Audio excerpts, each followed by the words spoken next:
So coming around the side here, you can probably notice that the handlebars are off. They split down for transport, I guess, if nothing else. But I've also actually taken them off the machine as well, just for bringing the machine home. I don't have a ute or trailer, so I had to go in the boot of the car.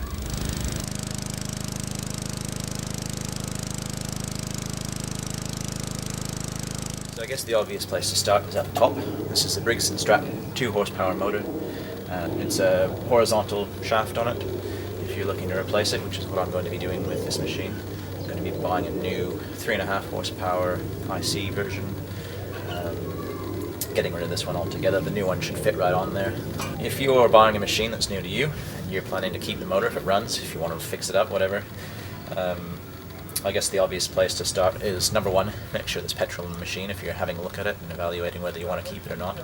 Number two, check the oil before you try and run it. A lot of the times that's going to be a bit of a problem if it's low. Check the air filter, make sure that's clean and tidy. Replace it if you need to.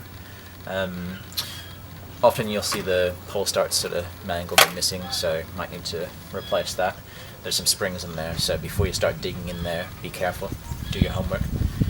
And apart from that, you might want to check out the carburetor, give that a clean, and just make sure that everything else is in order in terms of the rest of the engine. And of course, don't forget the spark plug. You want to make sure that's got a spark to it. You'll probably just replace the thing anyway. But obviously, if the spark plug's not sparking when it's plugged in, then you've got a bit of a problem. Probably worth pointing out that the engine's held on with 4 mounting bolts, 2 at the front, another 2 at the back. They just unscrew from the deck of the machine. The deck is threaded, so the bolts just screw in directly into those threads.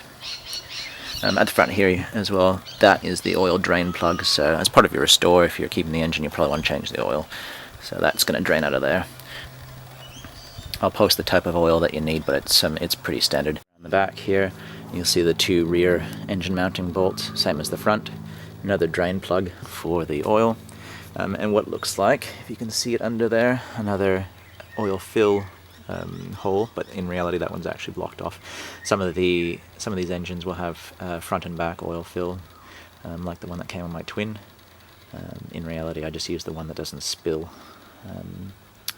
when it's time to fill it up.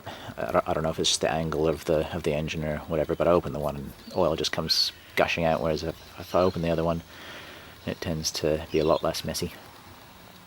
It's worth noting that you probably want to fill up your oil, or check your oil at the very least, every time you run the machine, especially if you're using one of these older engines.